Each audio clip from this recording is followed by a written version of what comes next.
Sita యష్మిని nominate చేసి నిఖిల్ కి నీ మీద ఇంట్రెస్ట్ లేదు, నువ్వు కూడా ఎక్కువగా ఇష్టం పెంచుకోకు అండ్ నిఖిల్ వేసిన ట్రాప్ లో పడొద్దు అని చెప్పడం ఎంతవరకు కరెక్ట్ అనిపిస్తుంది?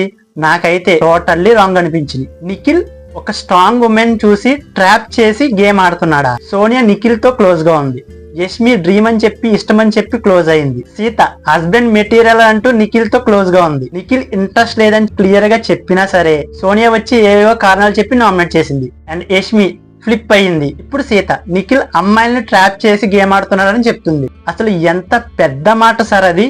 అదే మాట ఒక అబ్బాయి అమ్మాయిని అంటే ఇప్పటికి ఎంత గందరగోళం అయ్యేదో తెలుసా? కానీ నిఖిల్ ఎటువంటి సీన్ చేయకుండా ఎంత బాధ అనిపించినా సరే ఎమోషనల్ ని కంట్రోల్ చేసుకుని తిరిగి సీతని ఎటువంటి బ్యాడ్ వర్డ్స్ యూజ్ చేసి మాట్లాడలేదు. నాకైతే సీత నిఖిల్ ని ట్రాప్ చేశాడని మాట్లాడడం చాలా తప్పు అనిపించింది. మీకేమనిపించిందో వీడియోని లైక్ చేసి కామెంట్ చేయండి.